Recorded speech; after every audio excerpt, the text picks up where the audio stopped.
À votre avis, ce sont les propriétaires d'esclaves ou les esclaves qui ont été indemnisés après l'abolition de l'esclavage? Ce sont les propriétaires d'esclaves.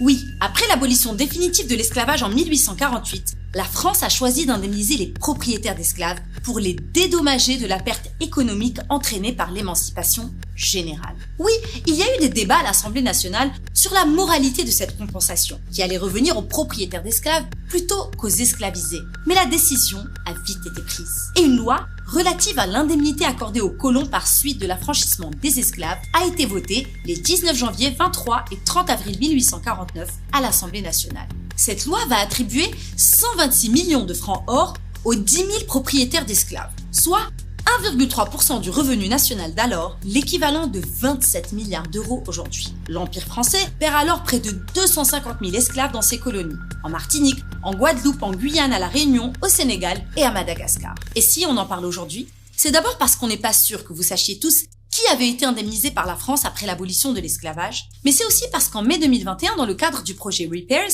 un groupe de chercheurs du CNRS a publié une base de données détaillée dans laquelle sont énumérés les noms des propriétaires d'esclaves ayant reçu des compensations, le nombre de titres d'indemnité reçus et les sommes perçues par ces propriétaires déchus. Exemple.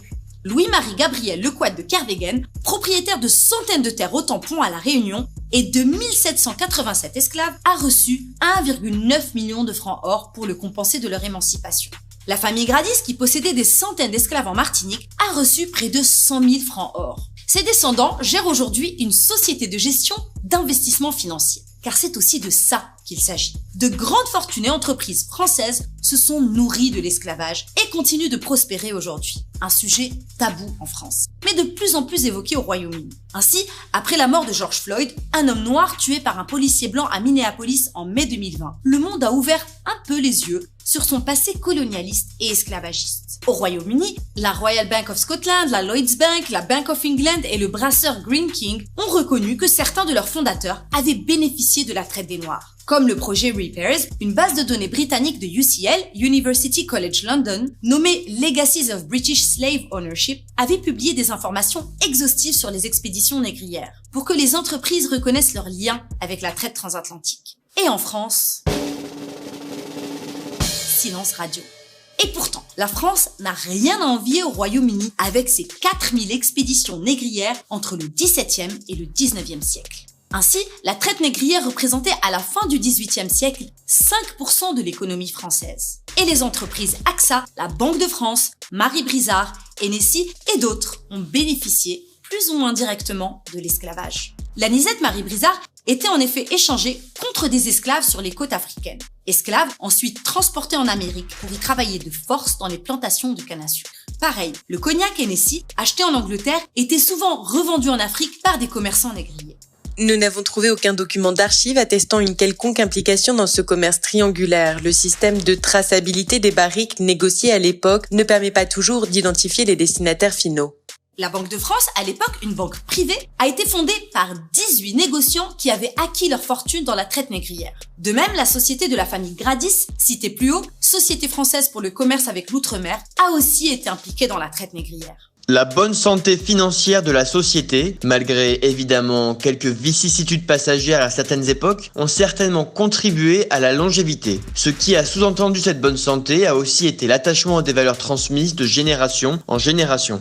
L'ancêtre de la mutuelle AXA a été créé il y a 200 ans par un négociant qui a fait sa fortune à Haïti avant son indépendance, notamment dans les plantations de canne à sucre, et dont le fonctionnement reposait sur les esclaves.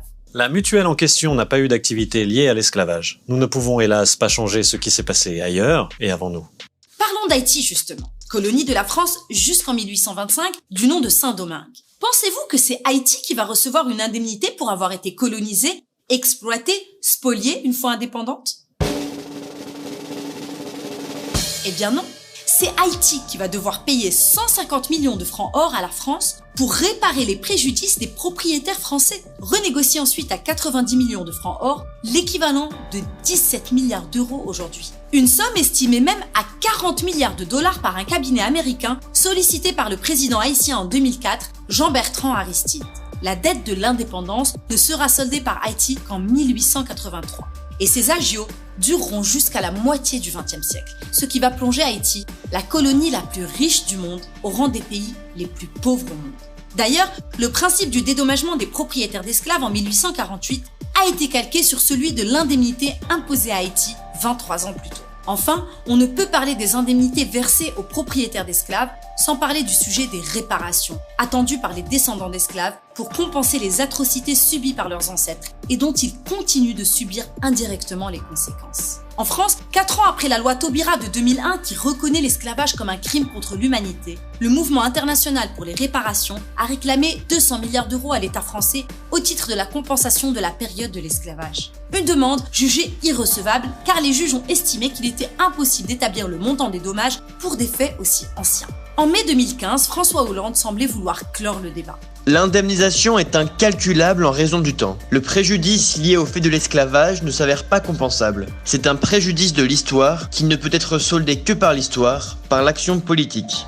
Mais des associations, notamment en Guadeloupe et en Martinique, veulent continuer le combat judiciaire en réparation contre l'État français et veulent déposer un recours à la Cour de cassation, voire à la Cour européenne des droits de l'homme si besoin.